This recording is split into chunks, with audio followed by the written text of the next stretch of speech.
Welcome back, everyone, for some more Phoenix Wright Trials and Tribulations. And we are ready to begin day one of the trial in the case against Maggie Bird. And we found out some very interesting stuff. We found out about a little bit more about the old man named Victor Kudo. We found out a little bit more about Armstrong and his past. But now we're going to try to get to the bottom of this missing winning lottery ticket, and hopefully today's testimony will get some answers to that. But before we continue on, hope you guys have an awesome day today. Hope you guys doing well. So without further ado, January 7th, 9:48 a.m. District Court, Defendant Lobby number 1. Oh, I see. I guess I should have expected this. Nobody saw the other guy, huh? But he was there when I took the coffee over, sir. Scout's honor. Maggie. Ah, it's Detective Gumshoe. Are you doing alright? How are you feeling? As if you need to ask either question, sir. Felt like there was something in my mouth. Don't let him get you down, Maggie, and don't forget to eat well, okay? Roger. And you. Yes? You'd better square this case away, got it, pal? Maggie's innocent, you hear? If you screw up, then I'll be doing some squaring away myself. Squaring away some paperwork for your arrest. I think he's serious. Hey, detective, you're on our side for once, right? Yep. Excuse me. So you'll be able to help Maggie out, right? Really? Can you, sir? Oh, of course. I've got the situation under control. I'm gonna be the first witness on the stand today. If something I say doesn't mess with the facts, make sure you point it out, alright? So, sure. Okay, we're forming a united front today, pal. You get me? I can't tell you how grateful I am, sir. I've always admired you so much, detective. I know I can count on you. Looks like it should all go pretty smoothly today, huh? I can only wish.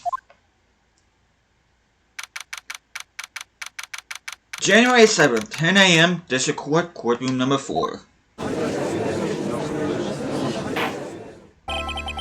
Court is now in session for the trial of Maggie Bird. The defense is ready, Your Honor.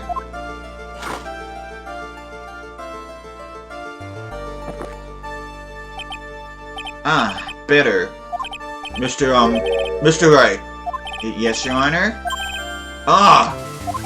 What's wrong? Nothing, it's just whenever I addressed you in the previous trial, your response was, "You's talking to me?" It was a little, well, intimidating. No, that wasn't me. That was the phony Phoenix. I see, so our trusty Phoenix Wright is back with us now, is he? Our trusty? So, Mr. Godot, your opening statement, please. Mr. Trey, whether you're fake or the real deal, we will find out soon enough through this trial today. But I can already tell you, I'm the real Phoenix Wright. I wasn't questioning whether you were Phoenix Wright or not. I was questioning whether you had studied law or not. That's what I intend to find out. There's no denying it. Behind that mask is a man who really hates me for one reason or another. As everyone is aware, the court has already given its verdict on this case once. Therefore, I won't stand for irrelevant testimony during this retrial. Nor will I stand for a simple repetition of the evidence presented in the last trial. I'm not planning on repeating anything that phony me said, trust me. Now then, Mr. Godot, please summon your first witness. Let's start with the formalities, shall we? Name and occupation? Witness, state your name for the court. Huh? Oh, sorry, sir. The name's Police Department Detective. Occupation, Dick Gumshoe. Other way around, detective. Huh? Oh, sorry. Anyway, I'm the officer in charge of this case since yesterday, sir. Since yesterday? Yeah, the guy who was on the initial investigation is tied up with another case now. Oh, Gumshoe's really got everything under control, for everyone's sake. I see, so Detective Gumshoe. Would you outline for the court the basic facts of the case? Yes, sir. The victim's name was Glenn Elk. He was a professional programmer. He was on the payroll of Blue Screens Inc., a local company. This is the victim's autopsy report. The court accepts this into evidence. Glenn's autopsy report added to the court record. Died of potassium cyanide poisoning. Time of death was between 1:30 and 2:30 p.m. And here are the floor plans of the restaurant. When the incident took place, the victim was sitting right here. The poisoned coffee was brought to him by the waitress. The waitress behind being the accused? Yeah. The victim died from poisoning almost immediately after he took a sip of the coffee. At the time of the incident, there were 2 other people in the restaurant. Mr. John Armstrong, the owner and chef, and a regular by the name of Mr. Victor Kudo. It still seems to be a very straightforward case to me. Tray beyond floor plans added to the court record blueprints of the crime scene. X is the victim's seat. Come, detective, take up this hammer and nail the defendant's coffin shut with your own 2 hands. Now then, Detective Gumshoe, let's have your testimony. Yes, sir. Witness testimony, the incident. When the incident took place, the victim was alone at his table, sir. We understand that the guy, Glenn Elk, was listening to the radio at the time. Traces of poison were found in his coffee cup, and what we found was potassium cyanide. That stuff really packs a punch. And, it looks like Miss Bird might have had, well, some kind of a motive.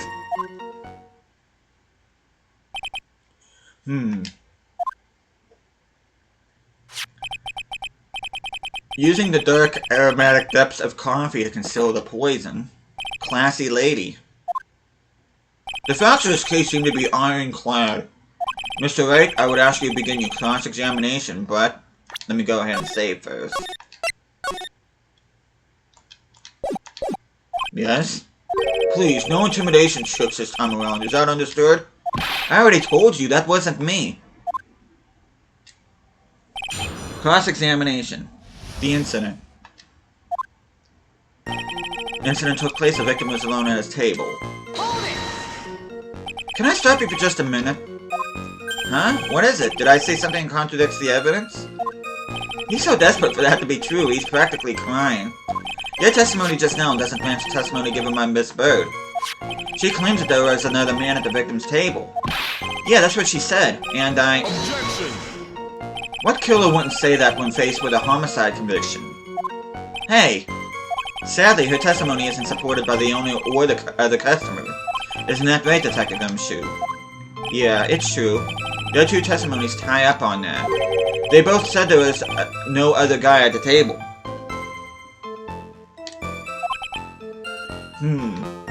What should I do? Should I press on this point a little harder or not? I would. Well, maybe the other witnesses just missed them. Perhaps their view of the victim's table was obscured in some way. That argument is as weak as the coffee at Tribulations, right? I have here in my possession a ticket. A ticket? Looks more like a photo to me. Yes, a one-way ticket to Guiltyville.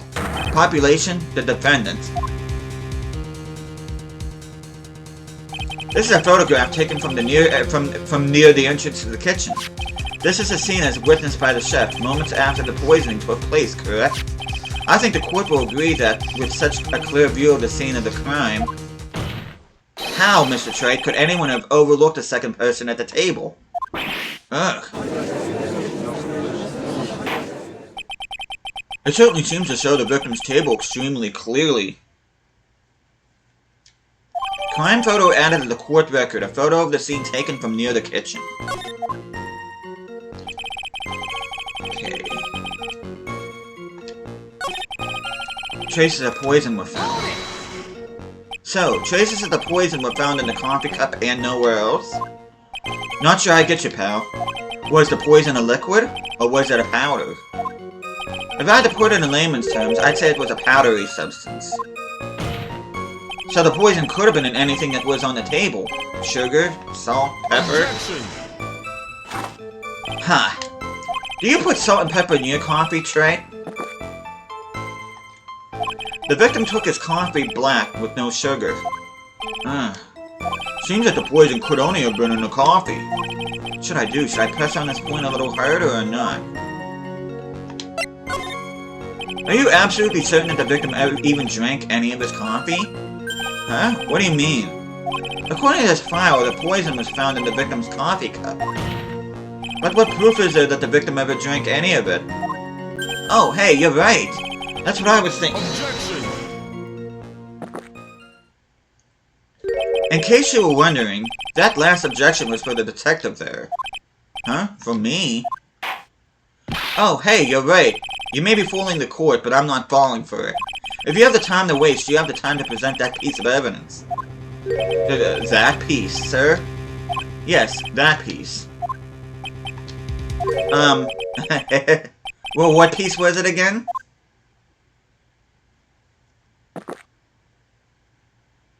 This! Should I be grateful this coffee is only hot enough to give me first-degree burns? Oh, now I remember. This is the, victim's coffee cup. Yes, the victim's cup. Take a good look at the rim. Oh yes, it's unmistakable. There is clearly a coffee stain on it. Conclusive proof is the victim did drink the poisoned coffee that was in this cup. The victim gulped down the bitter death that the waitress brought to him. Like this. Ah. For the record, the only prints on the cup were the victim's and the defendant's. Coffee cup added to the court record. The coffee contained potassium cyanide, covered in the victim and Maggie's fingerprints. Upon further investigation of this cup, we found a certain chemical substance. And what we found was potassium cyanide. That really packs a punch. And it looks like Miss Bird might have had, well, some kind of motive. Some kind of a motive? Yeah, but if you ask me, it's been blown way out of proportion. Objection! You know what my golden rule is, detective. Check out a bad cup of coffee, you can always get another. Huh? I don't get it. I'm saying we can always get another witness on the stand if we have to check you out. Gulp. So stick to the facts, detective. Now then, what was Miss Bird's motive? Come on, Gumshoe. They said she wanted to steal a lottery ticket. I knew it. That's what we heard yesterday, too. It disappeared from the scene of the crime. And it wasn't just any lottery ticket. It was a winning ticket for $500,000. Mr. Armstrong knew about the ticket too, didn't he? But he stole the wrong one. Then is it possible Maggie stole the winning one? What should I do? Should I press on this point a little harder or not? Wait a minute. The mere fact that the lottery ticket disappeared in no way implicates my client. Huh. I have here in my hand the very ticket in question. That's the $500,000 lottery ticket? One of the female police officers found it when she was conducting a search of the defendant. But what? Order! Huh. She's quite a lucky bird, our little waitress. You will submit that ticket as evidence to the court immediately. I better keep an eye on that ticket.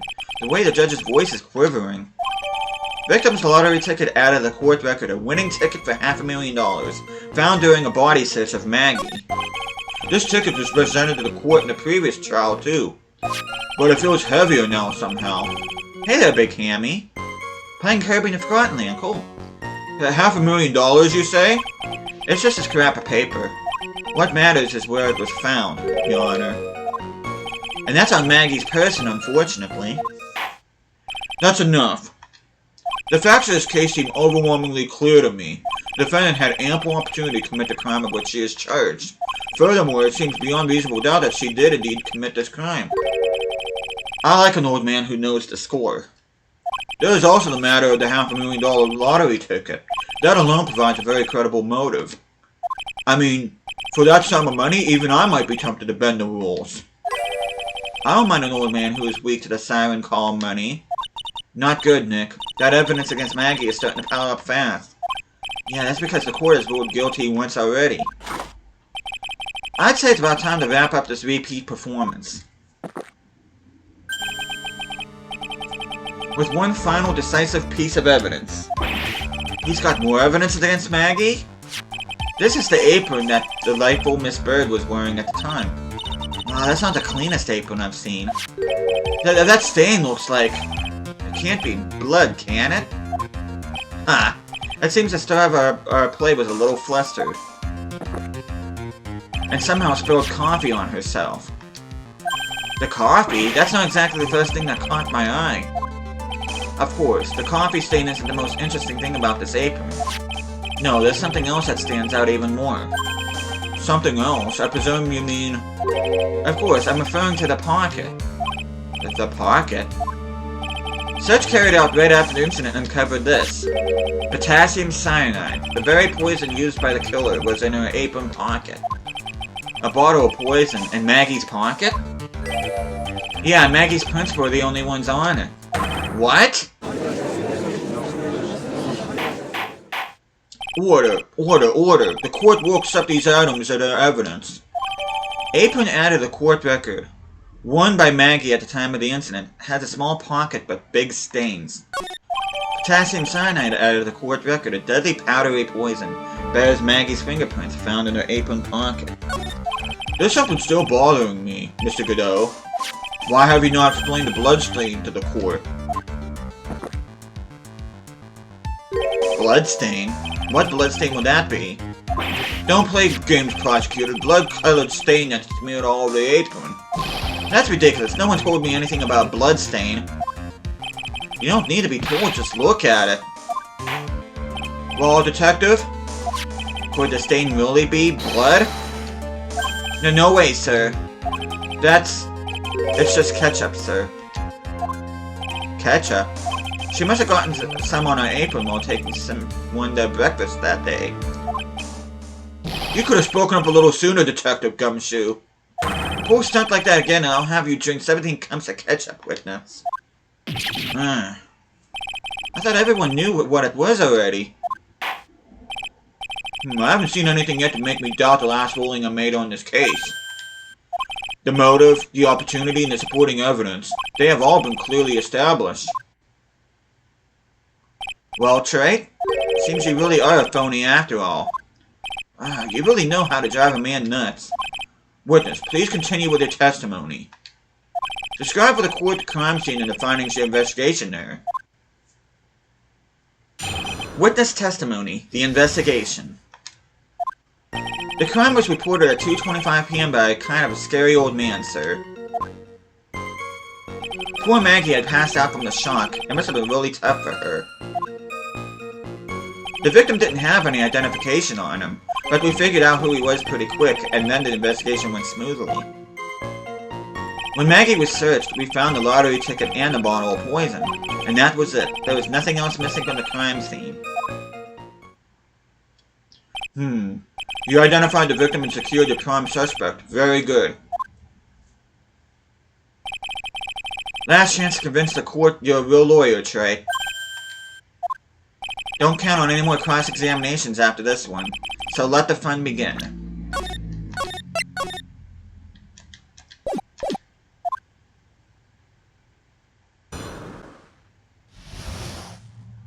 The investigation. Crime was reported 2:25 by scary old man. Poor Maggie had passed out. Victim didn't have any identification. But we figured out who he was pretty quick and then the investigation went smoothly. Wait a sec. Huh? Did I say something dumb again? Let me paraphrase what you just testified to this court.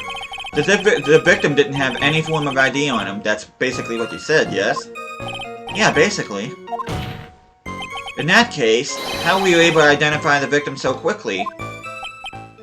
Oh, that. So let down, he's got the whole sagging shoulders and puppy eyes thing going. There was a prescription bag on the victim's table along with a lottery ticket. It seems Mr. Glenn L. visited his doctor before he went to Tribulations. We forgot the victim's name from the medical records of the doc who prescribed the meds.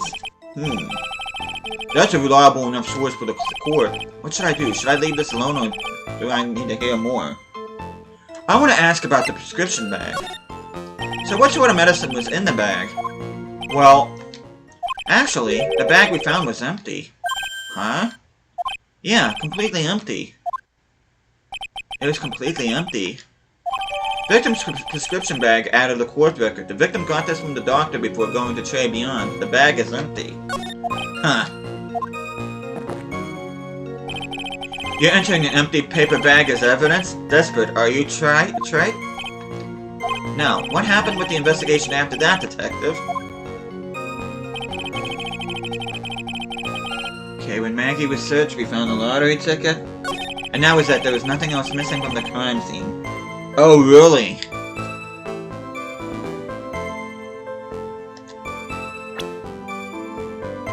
Okay. Well, what about this? Objection! Detective Gumshoe, I think I should point something out to you. There's just one small contradiction in your testimony. Oh, finally! I'm getting all anxious just waiting, so hurry up, will you? You testified that nothing else was missing from the crime scene. However, the prescription bag you mentioned was empty. Did the officers recover the medicine from the scene of the crime later? No, they didn't. The victim was given a prescription right before going to Cherry Beyond. Where then did the medicine disappear to? You are too cool, pal. Indeed. Due consideration wasn't given to the victim's prescription in the previous trial. Witness, why did you always overlook such vital pieces of evidence? I guess that's the most careless thing I've done so far, huh?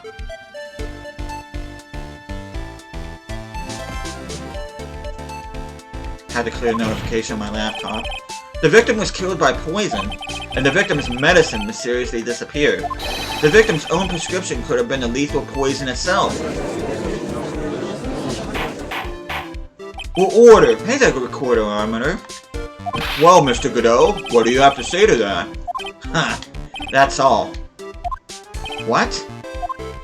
Read for the court the name of the clinic on the prescription bag, if you will. What's the clinic's name got to do with it? New Ear Laryngological Clinic. Yeah, that's what I'm saying, Phoenix. So what kind of illness was the victim suffering from, Mr. Godot? Hardly an illness, Your Honor. More like a bitter war wound, you could say. A war wound? The day before the incident, Mr. L found himself in a fight. He took a blow to the side of the head and ruptured his eardrum. He ruptured his eardrum? Then what on earth was the prescription he was given? It was a cream that was to be applied topically inside his ear canal, not to be ingested. What? It's mentioned in the autopsy report if you read the fine print. They found traces of the medication in the victim's left ear. Yes, here it is, in very, very fine print. It seems Mr. L correctly applied some of his medication while he was at Trey Beyond. Therefore, it would be absurd to believe that he would have eaten his medication. Seems that this medication is irrelevant to the case after all. No. Nick, if you don't think of something quick, it'll all be over. She's right. But I can't get away with any old weak objection. What should I do?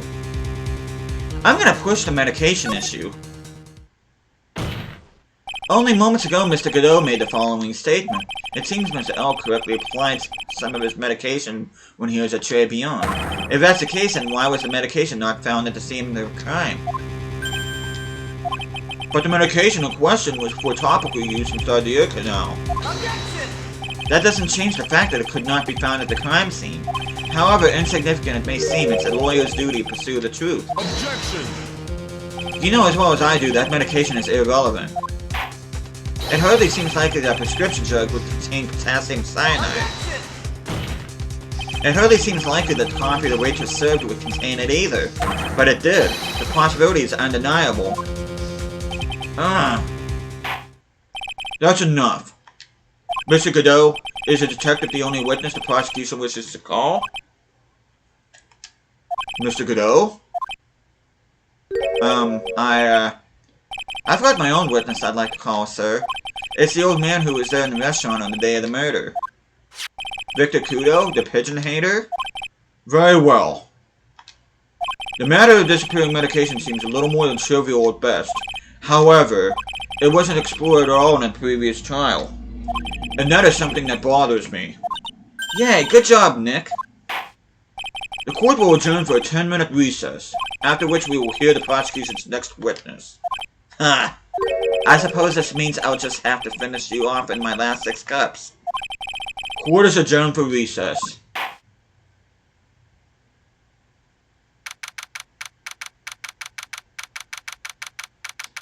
January 7th, 11:03 a.m. District Court, Defendant Lobby Number 1. And with that, we are going to end things off here. Next time I see you guys, we will hopefully finish off day 1 of the trial. We will be listening to the testimony of Victor Kudo. But with that, thank you guys so much for watching this. Hope you guys are enjoying the series so far. I'll be seeing you guys again next time.